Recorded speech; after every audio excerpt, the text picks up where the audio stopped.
0.08 organs per 1 million population. 1 million అంటే సుమారు 10 లక్షల మంది ఉన్నప్పుడు 0.08 ఆర్గన్స్ మాత్రమే ఎవరైనా డొనేట్ చేస్తున్నారు.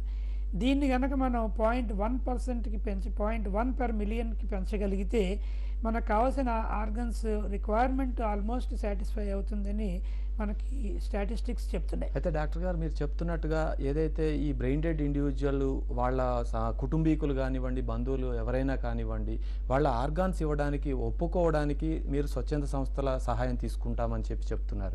అయితే దీంట్లో భాగంగా మేడం మీరు చెప్పండి, ఈ కుటుంబీకులని కన్విన్స్ చేయటం కానీ, ఈ జీవన్ దాన్ అనే సెంటర్కి వాళ్ళని మోటివేట్ చేసి పంపించడం కానీ, ఆర్గాన్ డొనేట్ చేయడానికి మేము విల్లింగ్ ఉన్నట్టుగా మీరు ఎటువంటి బాధ్యత చేపట్టబోతున్నారు రాష్ట్ర ప్రభుత్వానికి సహాయకారిగా? జీవన్ దాన్ అనేది it's a fantastic example of public private partnership. అవయవాల దానం గురించి కానీ, ఆర్గన్ ట్రాన్స్ప్లాంట్ గురించి కానీ, ఇవన్నీ చేసేదన్నీ కూడాను ప్రజలకు మంచి కోసం అనే చేస్తున్నారు. అదేవిధంగా మోహన్ ఫౌండేషన్ కూడా ప్రజలకు మంచి చేయాలి, అవయవాల దానం గురించి ప్రచారం చేయాలి అన్న ఉద్దేశంతోనే స్థాపించబడింది.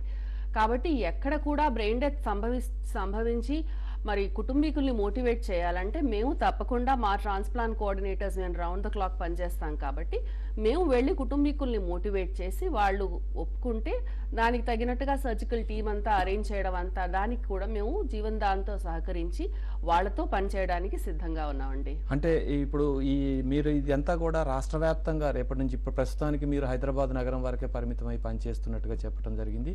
రేపు రాష్ట్ర వ్యాప్తంగా ఇటువంటి చేయాలనంటే దీనికి మరి ఏ విధమైన లబ్ధి లేకుండా మీరు ఏ విధంగా చేయగలుగుతారు? అసలు మాకు డిసెంబర్ 2009 నుంచి మేము వైజాగ్లో కూడా ఆఫీస్ స్టార్ట్ చేసామండి. విజయవాడలో కూడా మేము ఇంకో 3 నెలల్లో ఆఫీస్ స్టార్ట్ చేయబోతున్నాము. కాబట్టి ఇప్పుడు ఏంటంటే ముఖ్యంగా ఈ 3 సిటీస్లోనే మనకి ఇప్పుడు ఆర్గన్